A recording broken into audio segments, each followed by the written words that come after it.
Hey everybody, this is Marie with The Proper Palette coming to you live from a household of Jessica. Jessica is a spiritual intuitive medium. Hi Jessica, thank you for joining me today. You're so very welcome.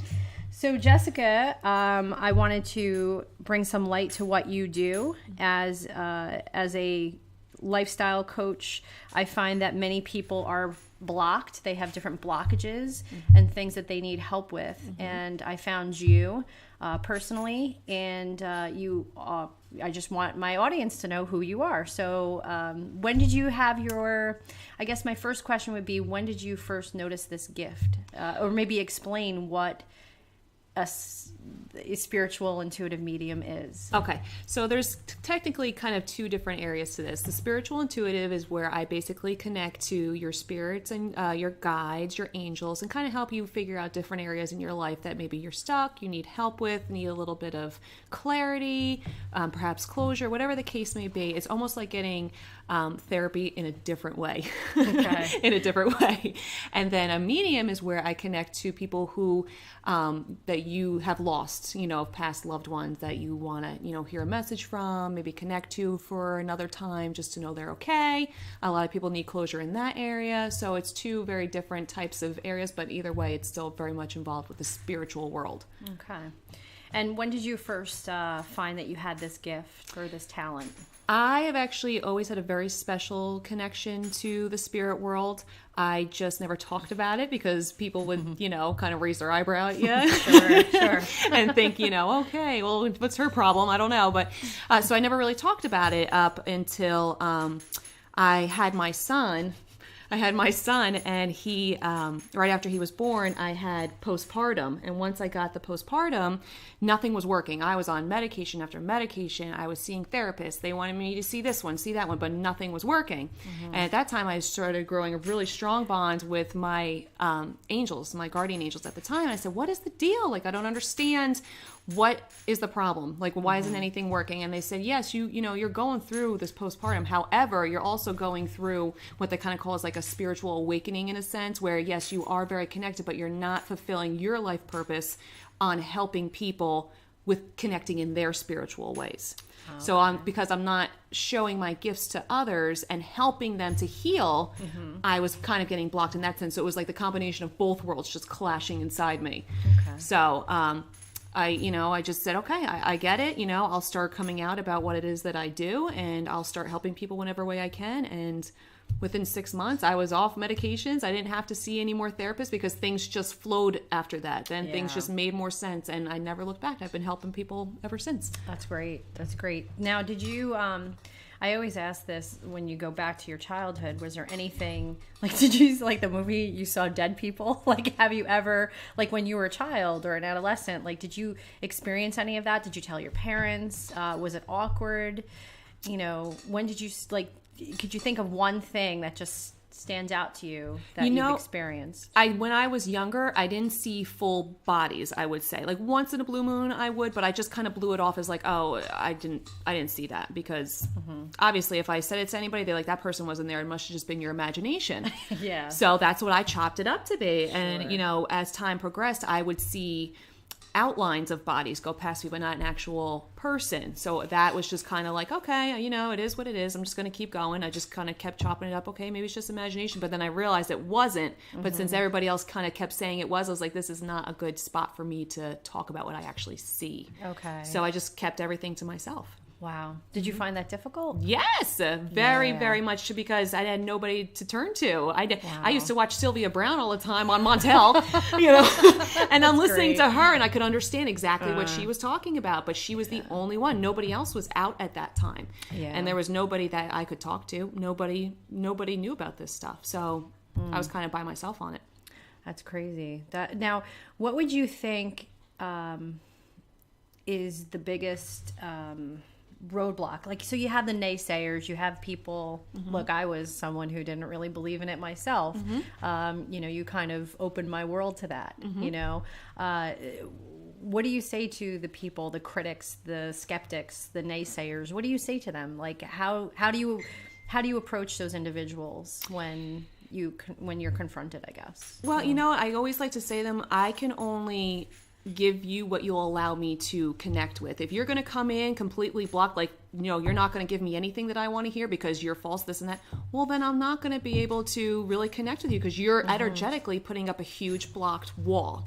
So yes, I could probably still get, things here and there, but it's not going to be as fulfilling for you. So why waste your time and my time to try and do something like that where there is people out there who really need the help, and I'm more than happy to help them. So, I mean, I think I would just say to them, if you want to try something, try coming in with an open mind and just see what happens. Yeah. What's the worst case scenario?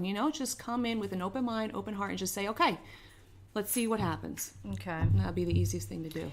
So here's another thing. So helping individuals, would you say helping people block themselves from negativity? Since there's so much negativity in the world, there's people that are hateful towards each other, whatever it may be. What do you do? What is your practice? How can you help people shield? Typically, what would you do with someone to protect themselves from negative energy? Well, I would kind of first get an idea of what is your spiritual thought process on angels?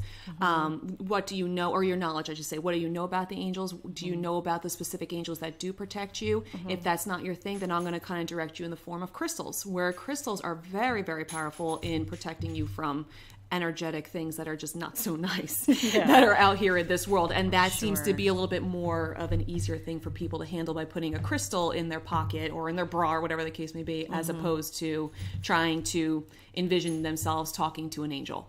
Okay, got you. And what would the difference be? So if you, let's say someone were to lean towards the angel, what would be something you can advise them to do? Like just off the cuff today? Literally the easiest thing to do is to call on Archangel Michael. Now there's guardian angels, and then there's the angels that are above them that are kind of like the managers of the guardian angels. Okay. So they're higher realms. Okay. Archangel Michael is like the biggest protector of them all. They'll call him the bouncer, if you will. And all you would do is you would just, ask, Archangel Michael, I ask that you please just place me in a bubble of protection. You pick the color, whether white or blue, whatever feels protecting to you. Please place me in this color shield and protect me from any and all lower negative energies today, so that I can, go throughout my day with peace and calmness. And that's it. Really? That's all you have to do. Really? And what are the colors? Is that more for visualization? Yeah, a lot of people like visualization. A lot of the archangels have specific colors. So, for me as a clairvoyant, like if I see a puff of a certain color, I'll know which archangel that is that's trying to connect with me at that particular moment. So Archangel Michael is cobalt blue, or sometimes people see him in a royal purple. That is very comforting to a lot of people. That color just seems very, very strong. So that's why I tell them, visualize a color that feels good to you, because it's just going to feel better. Wow. So when you see a puff of color, where would you see that? Like, how does that happen? Oh, all the time. So is it almost like seeing aura colors? Like you see an aura of someone? Or but if there's nobody there. So you could just see a puff of color. Like I'm sitting here, do you see a color somewhere? Not this particular moment, but I mean, there's been times where I'll just walk through my kitchen and you'll just see like a puff of smoke. Like it looks just like a puff of smoke, but colored. Really? So that's how I'll know. Oh, like one of those running events where they do all those colors? Yes. But it's very subtle and it's very quick. So if you don't notice these things, they'll try and connect it. Usually there's a message that they're wanting to deliver. Like they'll go, especially the angels, they'll go through whatever way they can to send you a message, whether it, be by seeing them. Numbers are a big thing. They like to connect through numbers. Synchronicity, where you just kind of see a lot of things happening all the time. It's not coincidence. There's no such thing as coincidence. They're trying to send you a message. Wow. That's pretty deep stuff. I can't imagine walking around seeing colors. Oh, it's a grand time. And seeing things like that. I don't know if I guess you have to have that special innate ability. Obviously, this was a gift that you were provided by some sort of higher power, whatever people may believe in. That is just awesome. It's very cool. It's very, very cool. And, actually, everybody is born with these gifts. It's just a matter of which gift is stronger for you. Like, for certain people, it might be their emotions. You know what I mean? So you might feel all of a sudden extremely protected. And you're like, why do I feel so protected? It's because Michael's just kind of engulfing you right now. Yeah. You know what I mean? But the big thing people have to realize is too is angels, guardian angels, they want to help, but they can't help you unless you ask. That's the biggest thing. So you can go through this whole situation, have a crazy day that's full of drama and stress. And you're like, well, why didn't you help me, Michael? It's because you have to ask. They won't intervene because you have free will. So you have to ask what it is that you're wanting. what do you do with the individuals, like you said earlier, to touch on that they believe more in like Mother Earth and, they believe in, grounding. Like I ground. So I'm big in, my spirituality is evolved and changed over times, but I go out, I pull energy from the earth and I do all sorts of meditation and things of that nature. So what do you tell people that are just adamant, like, I don't have an angel, I can't do this? You just go back to the whole... Yeah, like, you know what? You're gonna get out of it what you put into it. So if you don't even want to hear about it, okay, well, then they're not gonna help. Yeah, I mean, they're gonna be there, but they're like, come on, really? Like, I'm begging you to ask. Yeah, so, I mean, it really just comes down to, everybody has guardian angels. Everybody's born with guardian angels. Okay. So it really just comes down to, some people just want to shut the door on it. Some people are a little bit intimidated by it. That's okay. I understand that. It's a little bit different. So what's the difference, in your opinion, between religion and spirituality? For me, I think religion is very, very structured. And it's very like, this has to happen because this happened, because this happened, because this happened. And it's all by the book, and it is kind of what it is. Spirituality, for me, it's very free-flowing, full of a lot of positivity, a lot of love. There's no like, well, if you do this, you're going to be, banned from doing this, or whatever the case may be, like you're going to have a bad outcome. It's never like that with spirituality. As long as you have good intentions behind something, you're going to get good back. Okay. It's just like the whole saying, sorry, I have an itchy nose. It's the whole expression of you give what you receive. Yeah. I mean, that's really what it comes down to. So if you put positivity out into the world, you get positivity back. Absolutely. I'm a big proponent of that. I'm big on, putting out and wishing the best for people. And I know it's difficult for people sometimes. Yes. Because, you could have people that are just, they got daggers at you. They're evil. Not necessarily evil. Maybe they're just they have bad intentions. They have bad intentions, right. Or they feel hurt by you or something like that. Right. And I think we've all experienced that. And it's like hard to shake those people off. Absolutely. And just kind of say to them like, hey, like, look, I really do wish you the best. And I do. Like, people out there, I wish everyone the best. I hope that they all succeed in what they're doing. Yeah. And that's the tough part that I think a lot of people that I work with, they have a hard time doing. They have a hard time moving past a lot of, if a loved one passes on or something, they haven't made peace. They don't have this inner peace. Yeah. So it's really hard for me to help them find their passion or, talk to them about that, because I feel like there's just this blockage, if you want to call it that. Sure. And so what would you do with someone that has that sort of blockage? You would just approach them the same way? And I mean, I would see what the actual blockage is. If it's kind of like a creative thing, I might not necessarily go towards mediumship. It might be more of just they need some really good energy healing and try and figure out, okay, what's going on, because your creativity side comes from your sacral chakra. Yeah. So what's going on in your sacral chakra that is kind of blocking you right now? Let's figure that out. Let's go back, a couple years and let's see what blocked you then. And let's work on it and let's release it so we can move forward and help you kind of break out of that cycle. Yeah, see, that's where I like, what you do, because it actually takes things up a step, up a notch, if you want to call it that, with helping people move past insecurities, past hurts, things of that nature, because we're all human when it comes down to it, and we all just want to be able to do our best and put our best foot forward. Absolutely. So, and unfortunately, when you have all of that baggage, I guess you're dealing with, it's hard to be open to it. Oh, it's really, really difficult. And I think it's easier, I think sometimes for people to be in a place where they're like, no, that's bad, I don't want to get involved in it. And sometimes it's more comfortable for people to be a little bit more negative because it feels safer to them. Yeah. So if I'm trying to switch their whole mindset, it might be a little bit overwhelming, and that's where they get nervous. And that's a lot of times why people don't want to get into the whole spirituality thing, because it's a little too much change for them. And it's an unknown too. Yeah. And there has to be a stigma attached to that. Because that's why I asked about religion. Yes. Because I think once you start talking about guardian angels, people right away assume, boom, oh, she must be a Catholic, or she must be a Christian, or born again, or something. Yeah, no. So that's where I kind of was curious. So could you give me an example of a case or someone that you've been working with and you saw their progression? Yeah. Yeah, I so can. I actually have the perfect person in mind. I had this, amazing client just kind of contact me. She was looking for a little bit of energy work, I think. She had a couple blocks up that I don't think she was even aware of. Okay. And she definitely needed some protection from certain people that were involved in her life. And she didn't know really how to do it. She was trying her darndest, but it just wasn't working the way she wanted. So she was still kind of hitting these roadblocks. So I would say like 6 months, not even, after some really good work and helping her with certain crystals and helping her to release a lot of things that have happened to her when she was younger.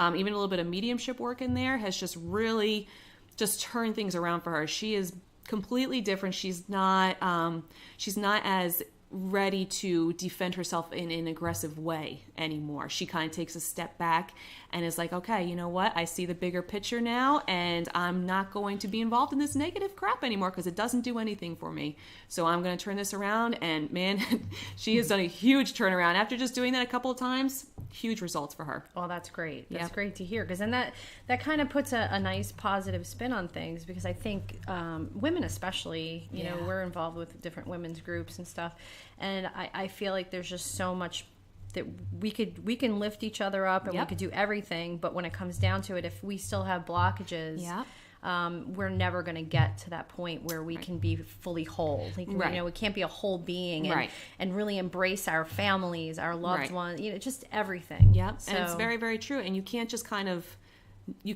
sweep things under the rug and hope that they're just going to go away. Oh yeah, that was my favorite thing to do myself. I mean, personally, I used to just put it under the rug, tuck it to the back.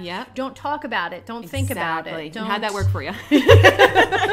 Don't talk about it. Don't think about it. That's right. And you know, I just want everyone to know I'm in Jessica's home, and she has such beautiful plants. Yes. These things are I mean, it's just good energy. Yes. And this is legit. So I think anybody who is skeptical, please don't be skeptical. Come in with an open mind. If you're carrying around a lot of negativity or anything, what would be an ideal person for you to work with? I would say, and I don't mean this in a bad way, but somebody who has kind of reached their rock bottom and are open to anything. They don't care what it is. They just want some help. Okay. That would be an ideal person, because then they're not picking how they want to be helped. They're just open to what's going to work best for them.